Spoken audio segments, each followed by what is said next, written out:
Bienvenue dans ce nouvel épisode de Raconte-moi les mobilités, le podcast par Cara qui vous invite à réfléchir sur les mutations des systèmes de transport d'aujourd'hui et de demain.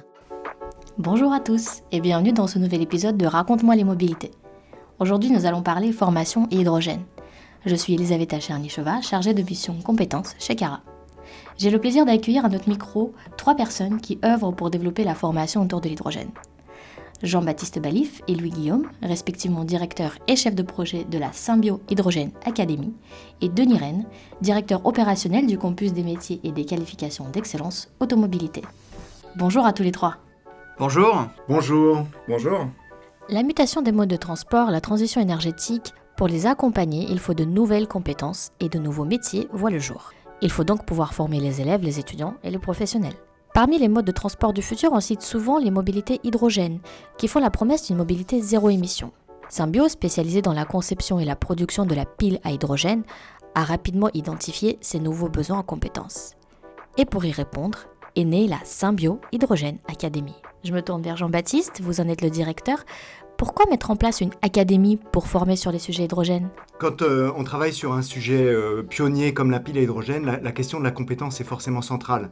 Donc dès 2018, Symbio avait mis en place une académie interne. Avec l'arrivée au capital en 2019 de Michelin, puis de Forestia, Symbio est passé d'un effectif de 100 personnes, donc un statut de start-up, à une ambition d'équipementier de rang 1 qui a multiplié par 8 l'effectif entre 2019 et 2024. Aujourd'hui, on est autour de 750 personnes. Dans un contexte de fort recrutement, Symbio s'est alors rendu compte qu'en fait, il n'y avait pas d'offre de formation sur les compétences nécessaires dans le domaine de l'hydrogène, que ce soit pour les opérateurs, pour des techniciens ou pour des ingénieurs. Donc, courant 2020, a émergé l'idée de rendre public le savoir interne et donc de constituer une académie hydrogène, non seulement à usage interne, mais aussi avec un rôle de formateurs à destination des écoles d'ingénieurs, des lycées professionnels. Et pour faire avancer le sujet, le projet Hydrogène Academy voit le jour en 2021, financé dans le cadre du plan d'investissement d'avenir pour 3 ans. Cara devient alors partenaire du projet. Je me tourne vers Louis, c'est vous qui portez le projet au sein de Symbio. Est-ce que vous pouvez nous dire quels ont été les objectifs de ce projet et qui sont les partenaires ? Les objectifs ont été très clairement dès le départ d'établir quelle était la liste des formations qui allaient permettre de faire la transition et de l'onboarding des personnes qui souhaitent rentrer sur le secteur de l'hydrogène, la conception de systèmes hydrogène, en particulier chez nous, mais aussi, comme on l'a dit, à l'extérieur. Donc une liste de 35 augmentée de 15, donc 50 modules a été déterminée. Et pour ça, on s'est dit, on ne fait pas ça tout seul, on doit faire ça en intelligence collective, et on fait ça avec un consortium de 8 partenaires. Donc autour de la table, les partenaires, ce sont les Mines Paris, l'ECAM La Salle de Lyon, il y a l'agence Ineris, sur tous les risques industriels, c'est un sujet très important, et puis des entreprises privées comme LGM, Sector et Sherpa Engineering. Et Cara, évidemment, qui était au cœur de la construction aussi de ce consortium. Et on a ainsi développé depuis 3 ans, avec les experts internes de Symbio, des contenus, non seulement sous la forme de cours et de formation continue, mais aussi sous la forme de modules e-learning et qui donc ainsi permettent un rayonnement maximum de l'académie. Vous le dites souvent, le leitmotiv de l'académie, c'est apprendre en faisant. Est-ce que vous pouvez nous parler des moyens qui ont été mis en place et des publics auxquels s'adressent les différents modules qui ont été développés ? Alors les contenus, en effet, on a été très attentif au fait qu'il y ait un maximum de pratique. Alors, maximum autant que possible, parce qu'il y a quand même beaucoup de théories à voir sur le sujet de l'hydrogène, il y a beaucoup de choses à poser, mais on a un ratio de 40 à 50% donc d'activité pratique au sein de nos formations, et il y a aussi, en particulier, aussi toute une série de modules qui ont été faits autour de TP, parce qu'on croit particulièrement à apprendre en manipulant un banc. On a vraiment besoin d'être proche de l'objet. Et donc, il y a 7 à 8 TP qui ont été développés, qui permettent aux étudiants et aux professionnels de connaître le produit. Il y a aussi une autre chose, c'est qu'on est passé en fait de 50 au départ à près de 80 modules, simplement en y ajoutant des expressions en ligne, donc du e-learning, pour permettre de faire des parcours blended qui permettent d'augmenter à la fois le rayonnement, donc ça va être la deuxième partie de la réponse, mais le rayonnement de l'académie, mais aussi de créer ce va-et-vient entre le savoir que j'acquiers seul en auto-formation et celui que j'acquiers dans des masterclass en parlant avec des experts et sur des cas pratiques. Est-ce qu'il y a toujours des exemples et des cas pratiques dans chacune des formations. La Symbio Hydrogène Academy voulut s'adresser non seulement à un public professionnel, donc d'ingénieurs, de techniciens ou d'opérateurs qui viennent rejoindre notre industrie, mais aussi en amont, toute la formation initiale, des collèges, lycées jusqu'à l'enseignement supérieur. Du coup, la Symbio Hydrogène Academy vraiment s'adresse à différents types de populations. On a la dimension découvrir, qu'est-ce que l'hydrogène, mais c'est très large. Des gens qui s'intéressent, qui veulent même rentrer, la question de l'attractivité y rentre, et dans ce sujet-là. Il y a la question de préparer mon territoire, de préparer une transition. Il y a beaucoup de choses à savoir sur l'hydrogène pour pouvoir, au sein des collectivités locales ou des gens qui conseillent et qui préparent l'avenir à apprendre sur l'hydrogène. Et puis évidemment, de façon plus proche du métier hydrogène, c'est concevoir.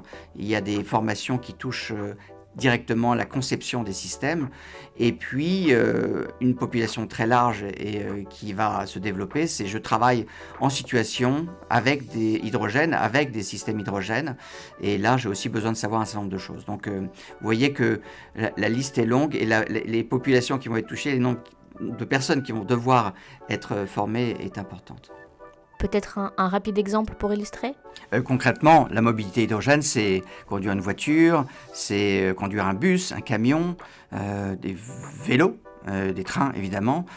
Donc tout ça fonctionnant à l'hydrogène, il faut le planifier, il faut une station de recharge pour le camion, la camionnette, et il faut des gens qui l'entretiennent, qui sachent manipuler cette station. Donc, et puis il faut aussi une collectivité locale, un maire qui soit au courant, des équipes qui soient au courant de ce que c'est qu'installer sur son territoire ce genre d'équipement.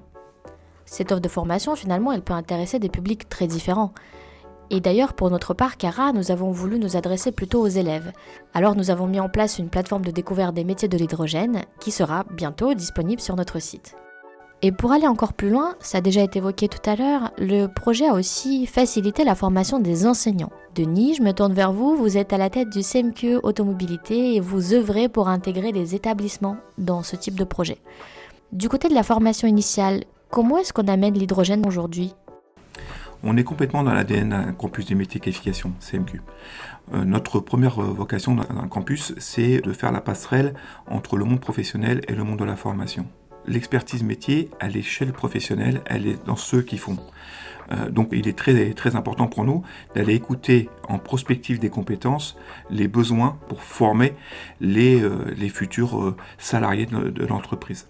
Dans ce sens, on a travaillé avec la Symbio Academy pour aller colorer des parcours de formation pour permettre au plus grand nombre de la formation de Bac-3, Bac+8 d'apprendre les différents aspects de l'hydrogène, que ce soit de la production, de la conception, de la maintenance d'équipements hydrogène. Par exemple, on a eu des temps d'activité entre la Symbio Academy et le lycée Aragon-Picasso de Givors sur le BTS motorisation toute énergie sur le travail de l'hydrogène en nouvelle énergie dans les motorisations, dans ce qui nous concerne la pile à hydrogène. Donc on travaille sur un banc pédagogique reprenant le fonctionnement d'un véhicule hybride pour former les futurs maintenanciers du véhicule à hydrogène. Au-delà de ça, nous travaillons à développer une formation student hydrogène en partenariat de la Symbio Hydrogène Academy et Cara, où ce véhicule va être un démonstrateur de faisabilité d'une production par des étudiants d'un véhicule hydrogène intégrant une pile à hydrogène. Ça m'amène à vous parler de la Formula Student. La Formula Student, c'est une compétition inter-étudiants, inter-école d'ingénieurs, universités, qui produisent un véhicule en un an et qui sont vraiment dans le faire un véhicule, au-delà de la partie théorique qu'ils ont acquis pendant plusieurs années, ils sont dans le faire, ils prennent une expérience très très forte, et c'est des ingénieurs qui sont tout de suite autonomes à être embauchés par des entreprises, et en faisant ce véhicule, on démontre la faisabilité et les contraintes techniques nécessaires à l'intégration d'une pile dans un véhicule fait par des étudiants dans le cadre de cette formule student. Des sujets passionnants, à fort enjeu. Le podcast arrive malheureusement à sa fin et je vous remercie tous les trois d'être venus à notre micro aujourd'hui. Merci Lisa. Merci. Merci Lisa. Et merci à vous de nous avoir écoutés. À bientôt pour un nouvel épisode de Raconte-moi les mobilités. Raconte-moi les mobilités, le podcast mensuel proposé par Cara, votre réseau d'acteurs du transport et de la mobilité. Retrouvez tous nos épisodes sur Deezer, Apple Podcasts, Spotify et YouTube.